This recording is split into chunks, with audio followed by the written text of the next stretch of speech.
Olá, meus amigos e minhas amigas. Bom dia, boa tarde, boa noite. Sejam muito bem-vindos a mais uma publicação do canal Devedores versus Cobradores.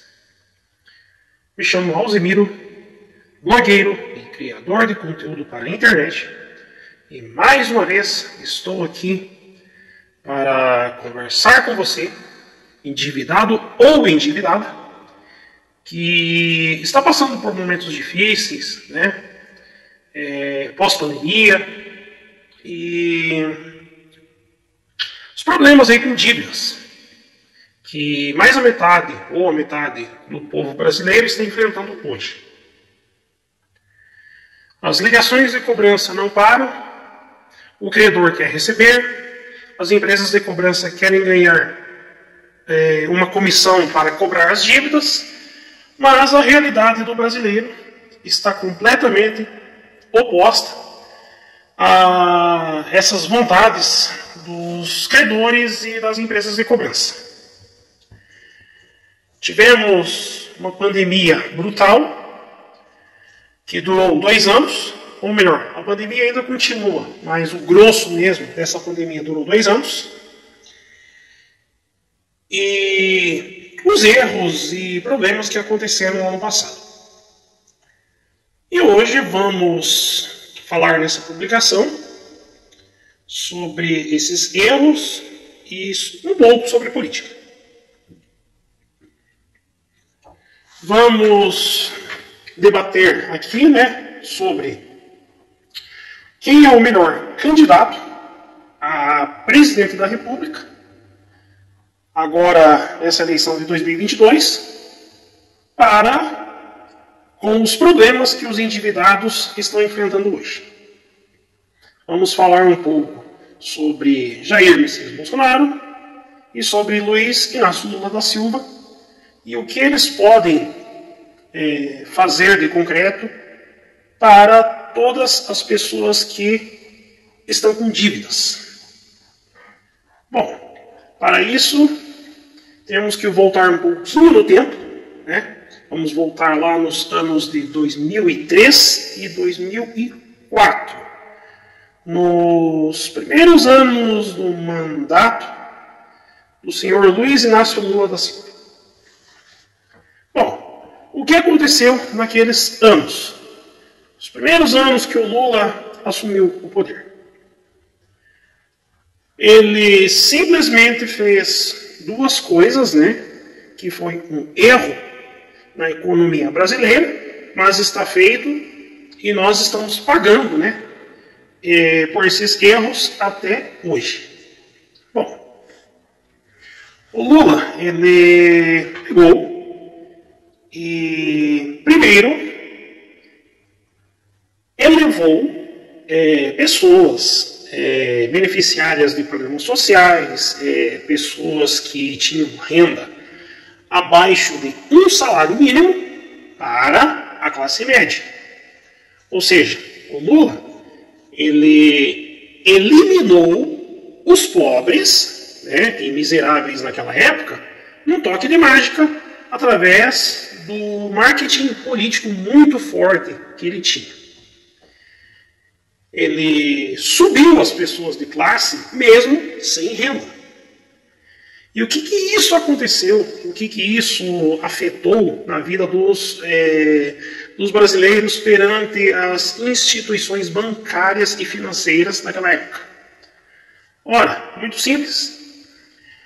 Elevando pobres, pessoas beneficiárias de programas sociais, entre outros, isso despertou a vontade das instituições bancárias e financeiras, a trazer mais pessoas para as suas instituições. Ou seja,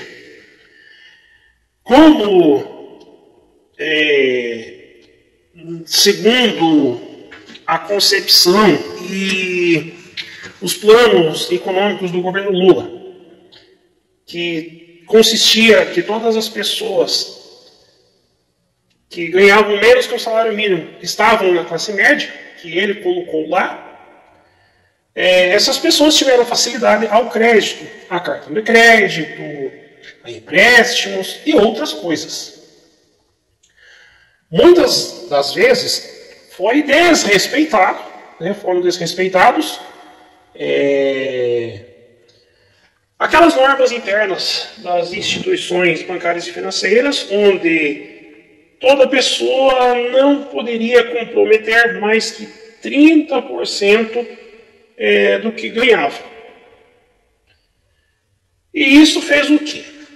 Fez com que milhares e milhares de brasileiros conseguissem cartão de crédito e outras facilidades de crédito pessoal, né, com essa tática que o Lula fez lá no passado em elevar a situação financeira de brasileiros para cima, mesmo sem esses brasileiros ter as mínimas condições de obter crediário, obter crédito. E isso foi um erro muito grave. E isso custou muito na vida dos brasileiros em anos posteriores, e essa bomba explodiu ali já no primeiro governo Dilma Rousseff, entre 2011 a 2014. Já explodiu a bomba ali. Aí o que aconteceu? Com o crédito liberado de forma escancarada pelas duas administrações do Lula, o povo se achou no direito de fazer o que bem entender com o seu crédito liberado, e muita gente acabou gastando o que não podia, gastando mais do que ganhava, e não se atentou ao futuro econômico brasileiro. Isso eu digo muita gente mesmo, porque o que é que aconteceu? Com a situação econômica favorável lá atrás, lá quando o Lula assumiu, quando as commodities valiam muito, tinham um bom valor, e a situação econômica brasileira estava num patamar bem melhor, as pessoas não pensaram que poderia haver, mais no futuro, problemas econômicos, crises econômicas, entre outras coisas. E isso lá naquela época nem se imaginava que teríamos uma pandemia de coronavírus igual tivemos no começo de 2020. Ninguém nunca, não passava pela cabeça de ninguém esse tipo de coisa. Aí, como os governos petistas foram ali a verdadeira mãe dos programas e benefícios sociais, onde várias pessoas sobreviveram somente às custas desses benefícios, teve muita gente beneficiária de programas sociais que deixou de trabalhar, né, passou a viver só de esmolas sociais, o que aumentou as ofertas de trabalho em diversas áreas. E isso criou uma certa esperança que continuaria esse tipo de política governamental lá atrás por muitos e muitos anos. Aí fez com que criasse esperança para as pessoas, né, que nunca perderiam empregos ou que teria sempre emprego fácil, por essa questão de diversas pessoas estarem recebendo benefícios sociais, e assim nunca mais teríamos queda aí de emprego, nunca mais teríamos crises econômicas. O que foi um ledo engano. O que aconteceu já no primeiro mandato do governo Dilma? Veio os problemas aí com dívidas, né? O governo gastava mais do que ganhava, aí tinha os problemas com a corrupção, mensalão, depois veio o petrolão, e tantos outros escândalos de corrupção dos governos petistas, e a conta chegou logo ali em 2013, 2014 mais ou menos. O Brasil já vivia um problema de endividamento crônico pela má gestão do dinheiro público que os dois mandatos Lula e o primeiro Dilma fizeram. E lá, isso entre 2013 e 2014, começaram a aparecer os primeiros problemas de desemprego, a volta da fome, a volta de milhares de pessoas à linha da pobreza, ali abaixo da linha da pobreza, entre tantos outros problemas. Mas os governos petistas, naquela época, sempre tinham bons marqueteiros e isso foi esconderam da população brasileira naquela época.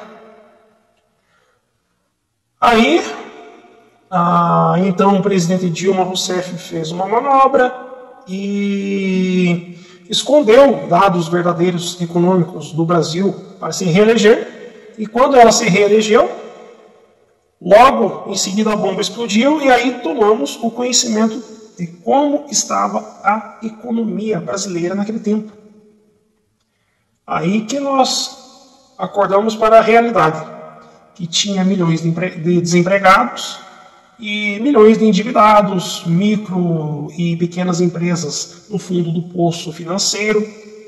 E é aí que motivou milhares e milhares de pessoas a apoiar o processo de impeachment da então presidente Dilma Rousseff. E os anos passaram e as coisas só pioraram. Só foi aumentando o número de endividados, desempregados e outros problemas econômicos pessoais para milhões de brasileiros. Aí veio o impeachment, veio diversos outros fatores econômicos, veio 2018, o Brasil mudou de comando, passou da extrema esquerda para a extrema direita, Jair Bolsonaro se elegeu. E ali em 2019, as coisas começaram a mudar. Bolsonaro começou ali a fazer mudanças na economia, trouxe quadros técnicos para o Ministério da Economia e outros ministérios, deixou de lado aquela mania do PT de trazer quadros políticos para diversos ministérios, como o Ministério da Economia, e o Brasil estava naquela época, caminhando para uma mudança política e financeira na vida de milhões de brasileiros. Mas aí veio a pandemia e tudo se descontrolou, tudo desandou, milhares de pessoas perderam emprego, lockdowns, entre outros problemas. E quem já estava com problema de dívidas só piorou, só agravou a situação. E aí deixou mais crônico o problema dos endividados.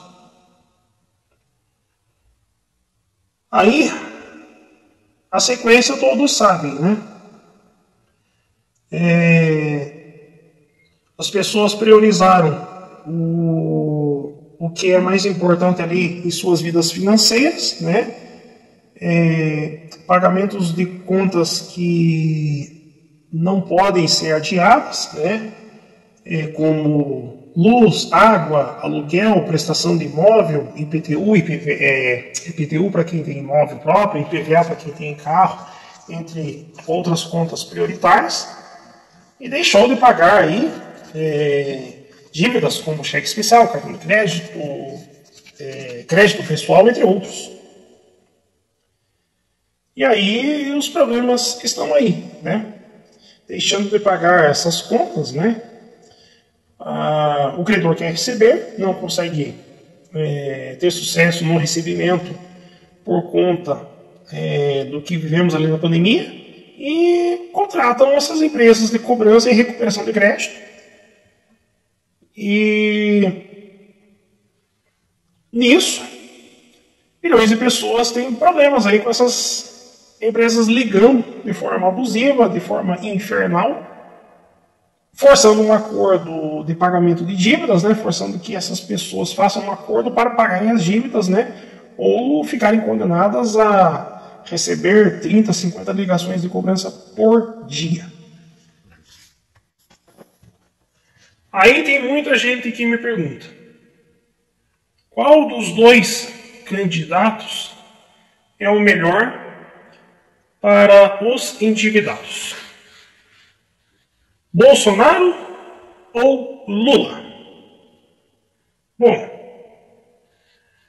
o que eu posso dizer, né? Não vou fazer cabo eleitoral, né? Eu estou usando a política na vida dos endividados, né? Porque não tem jeito. Tudo, a maioria das coisas que acontecem em um país, né, envolvem política. Mas vamos lá. Digamos que dê um molusco, ou seja, o Lula, no resultado final da eleição. O que vocês acham que vai acontecer se o Lula ganhar? O Lula, para, abre aspas, girar, fecha aspas, a economia, ele vai fazer tudo o que foi feito lá atrás. Lá no primeiro e no segundo mandato dele, entre 2003 a 2010. Vai liberar o crédito, né, para que o dinheiro circule, mesmo sabendo que a maioria das pessoas não tem condições de ter crédito e não vão honrar com os compromissos de pagar as dívidas. Ele vai liberar porque, por um tempo, ele segura a popularidade dele. Aí é lógico, depois que ele vê que o barco afundar, ele vai tomar medidas drásticas, né? E mais ou menos o que aconteceu lá quando a Dilma estava no poder. E muita gente acha que isso é a melhor solução, é o melhor caminho, mas na minha opinião, isso não dá certo. Vai criar ainda mais endividados e vai fazer com que as empresas de cobrança cresçam cada vez mais, aumente também, surjam outras empresas de cobrança. E o problema das ligações de cobrança, das dívidas e tantos outros que vivemos hoje só vão piorar e nunca vão ter fim. Isso caso a volta do Lula ao poder. Porque não vão pensar que o Lula, voltando ao poder, que as dívidas serão perdoadas, que muita gente não vai precisar mais de pagar as dívidas lá do passado. Não vão pensar isso não. As dívidas vão continuar e a questão dos endividados pode piorar muito em caso de uma volta do Lula ao poder. Agora, já com a reeleição do Bolsonaro, isso vai fazer com que muitas pessoas tenham uma disciplina melhor com o crédito mais restrito, com a preocupação da equipe econômica do governo Bolsonaro, seja agora ou seja para o futuro, em incentivar as pessoas a pagar as dívidas e a gastar somente o que podem ali, ou seja, não gastar mais do que ganham. Isso, na minha opinião, vai melhorar muito os problemas com os endividados. E aí no futuro, com a melhora no sistema judiciário brasileiro, que hoje está aparelhado pelo PT, podemos aí esperar no futuro que os abusos das ligações de cobrança comecem a diminuir. Porque, como muita gente sabe, que as empresas de cobrança, na maioria das vezes, são comandadas ou chefiadas por escritórios de advocacia e por advogados associados, sabemos que muitos deles têm ali alianças com a parte podre do judiciário brasileiro. Por isso que milhões de brasileiros vivem o inferno das ligações de cobrança abusivas. Então, na minha opinião, é o seguinte: para quem quer realmente pagar as dívidas, para quem quer se livrar das ligações de cobrança, para quem quer voltar a ter o nome limpo, para quem quer se livrar desse inferno aí, de empresa de cobrança ligando o tempo todo, o melhor caminho é reeleger o atual governo. Agora, para quem não está nem aí, está endividado mesmo, não vai mais pagar as dívidas, já sabe que não vai conseguir pagar, e espera um governo que libere o crédito, faça manobras para que pessoas se endividem, ou seja, criem mais dívidas, aí o melhor caminho é o outro, né? É o Lula voltando ao poder, né? Esse é o melhor caminho. Agora eu faço uma pergunta para você. Qual dos dois caminhos você escolhe? Qual dos dois caminhos você prefere? Limpar seu nome, pagar suas dívidas e se livrar das ligações de cobrança?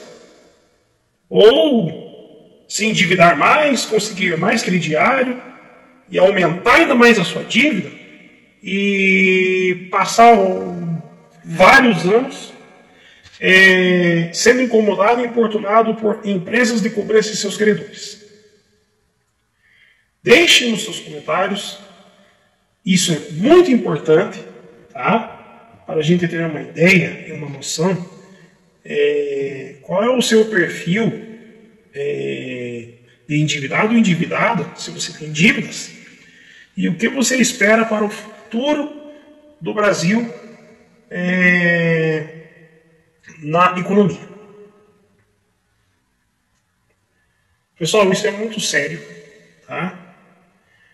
E nós devemos de começar a pensar e analisar friamente o que nós realmente queremos para o Brasil. Se nós queremos pagar as dívidas, diminuir drasticamente o número de endividados no Brasil, ter uma reeducação econômica pessoal na vida dos brasileiros, ou se nós queremos simplesmente jogar a toalha, continuar endividados, continuar aumentando aí as dívidas e passar aí o resto da vida recebendo ligações de cobrança. É isso que nós deveremos de pensar. Façam as suas escolhas pensando no bem de cada um, mas também pensando no futuro no Brasil, não só na parte econômica, mas na parte social e em outras áreas econômicas e sociais.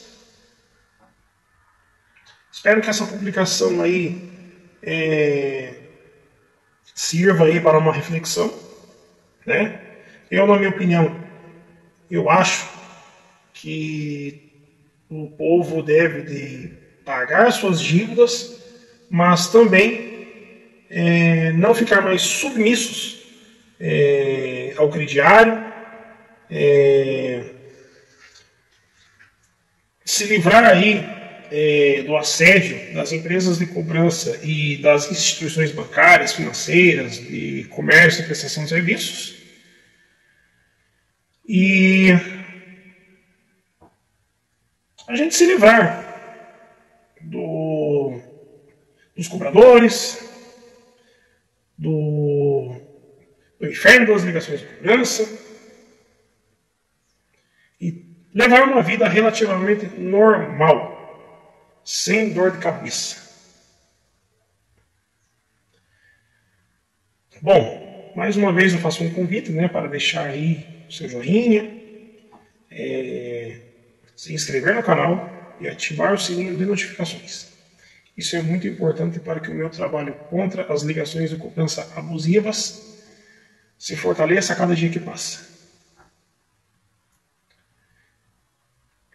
Em breve aí voltarei com outras publicações E aquele abraço e até a próxima.